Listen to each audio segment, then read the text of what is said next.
Alexis Conchamp. Bonjour à tous et à toutes, bienvenue dans Ce n'est que le début, très heureux de vous retrouver pour parler de solutions, pour parler d'associations. Et aujourd'hui, vous savez qu'il se passe du côté des nefs de Nantes une grosse journée aux arbres. Ces deux belles journées pour parler de nature, de découverte, pour parler de solutions pour notre planète. Et j'ai le plaisir de recevoir Camille Maradour-Saravi de l'association Beautiful. Alors en 3 mots, bio, thé, full. Voilà, est-ce que vous pouvez nous expliquer d'ailleurs pourquoi bio? Alors bio on voit, thé on ne sait pas trop, et full c'était juste pour faire le jeu de mots, vous savez un petit peu? Alors oui, bonjour. Voilà, c'est histoire de marquer les esprits. Donc bio, donc comment remettre le bio au cœur de nos villes et de nos vies. Mm-hmm. Et beautiful, donc de le faire, enfin voilà, pour le faire de façon jolie. Donc beautiful, petit jeu de mots, petit clin d'œil. Redonner finalement de la beauté à nos villes, puisque c'est ça un petit peu le cœur de votre association, c'est d'arriver à réintroduire dans la mentalité de nos concitoyens le fait qu'il puisse y avoir une agriculture urbaine, que dans certains quartiers on puisse utiliser les espaces urbains pour redonner un peu de pouvoir à la nature là où on l'avait beaucoup bétonné. Oui, c'est en partie et grandement l'idée. Mmh. L'idée, c'est de remettre du végétal, donc qui participe à embellir nos villes, mais du végétal comestible cette fois-ci. Puisque voilà, dans nos villes, il y a beaucoup de végétal, mais l'idée c'est de replacer, donc de redonner le pouvoir aux consommateurs. En substance, demain, je pars sur mon petit pique-nique, je peux éventuellement en promenant dans la ville de Nantes, dans quelques années, récolter une pêche, un brugnon, une tomate, un peu d'herbe aromatique et rentrer chez moi, finalement j'ai fait mon marché. Bon, ça serait presque l'idée, ouais, voilà, c'est l'utopie, hein, il faut viser l'utopie toujours. On n'est pas trop aujourd'hui dans une idée de production dans nos villes, mmh. Mais on est dans une volonté de sensibiliser les personnes aussi qui habitent en milieu urbain à ce que c'est que le végétal, comment est-ce que ça pousse, en combien de temps, et au final de recréer un lien entre les personnes. Alors qu'est-ce que vous faites concrètement à Beautiful? C'est une jeune association, elle date de 2015. Qu'est-ce que vous y faites concrètement? Si demain, moi je deviens adhérent ou un auditeur devient adhérent de Beautiful, qu'est-ce qu'on va lui proposer? Qu'est-ce que vous allez faire dans le cadre de cette vision que vous avez de remettre l'agriculture urbaine au cœur de l'urbanisme, de l'urbanité? Alors, plein de choses. Allez-y. Beautiful, déjà, c'est une association qui a pour credo de promouvoir et développer l'agriculture urbaine. Donc, si on reprend ces deux grands termes, on va développer les techniques que l'on peut retrouver donc en milieu urbain, donc qui s'appuient essentiellement sur la culture hors sol. Donc comment construire son potager chez soi, sa palette aromatique. On expérimente aussi des techniques oubliées ou à remettre au goût du jour, comme l'aquaponie, les micro-pousses. L'aquaponie, qu'est-ce que c'est donc que l'aquaponie? Je pense à nos auditeurs qui ne sont pas forcément... Alors l'aquaponie, ce n'est pas le poney dans une piscine. C'est ça, j'ai pas poney aquatique, d'accord. C'est la création d'un écosystème entre la culture des plantes et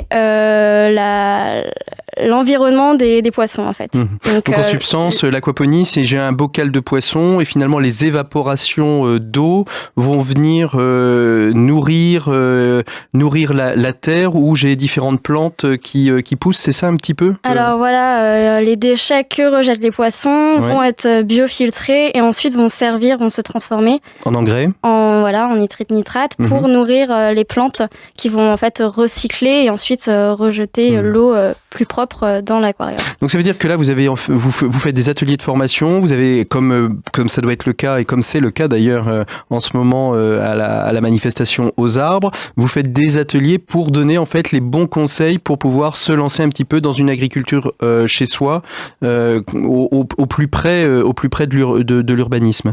Ouais, voilà, en fait l'idée c'est pas que l'agriculture urbaine ne soit réservée qu'à un public de professionnels ou ne soit mise à l'écart de nos villes, c'est de redonner les clés aux personnes habitant en ville pour qu'ils puissent apprendre qu'en fait, tout le monde peut faire de l'agriculture urbaine chez soi, sur son balcon, en compostant ses déchets aussi. Ça, c'est une première porte d'entrée où c'est la boucle finale, suivant comment on prend le schéma. C'est la virtuosité de l'économie circulaire, c'est-à-dire que suivant l'endroit où on le prend, peu importe, mais le compostage va permettre de commencer cette agriculture chez soi en utilisant ses propres déchets. Tout à fait. Donc, pour rebondir sur les activités qui sont proposées en ce moment à l'événement Aux Arbres au Nef, donc on va sensibiliser le grand public sur ce que c'est le lombricomposteur, par exemple, le lombricompostage.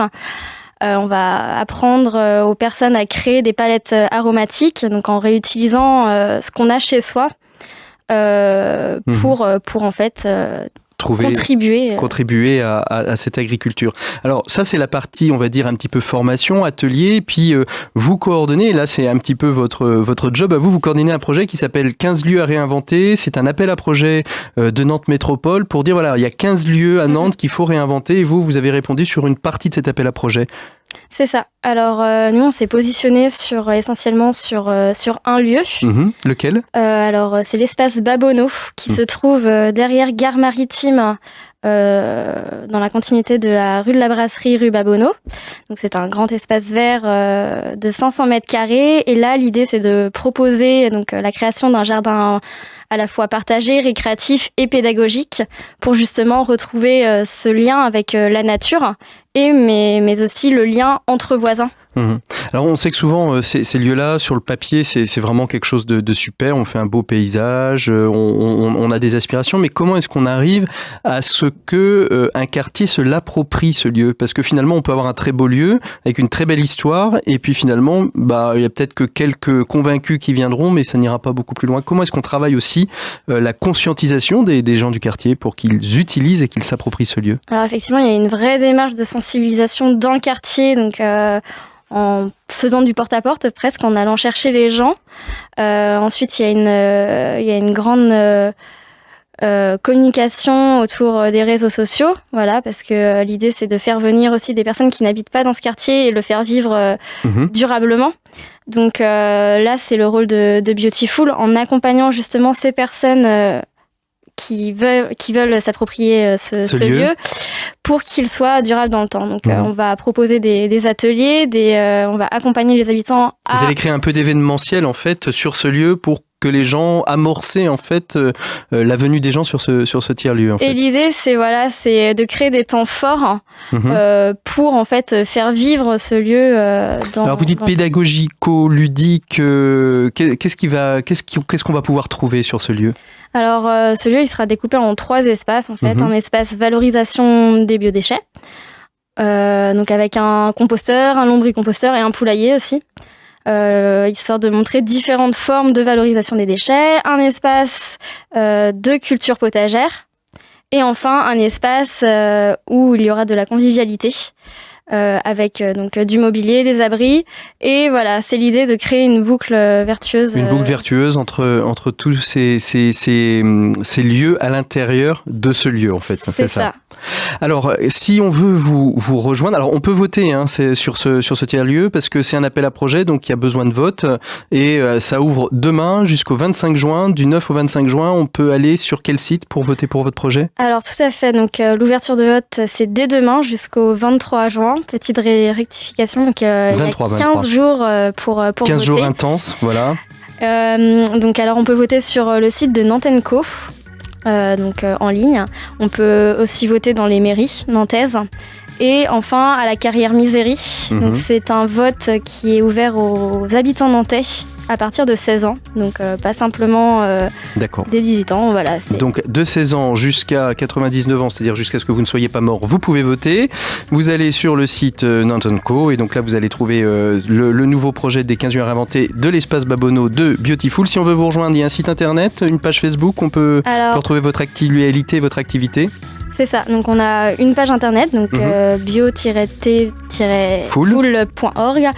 Voilà, on a aussi donc une page Facebook et Beautiful pareil, en 3 mots. Beautiful pareil, et une page, un groupe pour l'instant Facebook qui est consacré donc à la création d'une synergie entre tous les acteurs de de l'agriculture urbaine et de ce projet, donc qui est 15 lieux réinventés. Voilà. Merci beaucoup Camille Maradour-Savary d'avoir été avec nous dans Ce n'est que le début. On se retrouve la semaine prochaine pour un prochain Ce n'est que le début. Je pense qu'on parlera intelligence artificielle et oui, ce sera la semaine du Web Today, donc on va parler de tout ça. Je vous souhaite un très très bon week-end à l'écoute des programmes de Sun et moi je vous retrouve la semaine prochaine. À vendredi.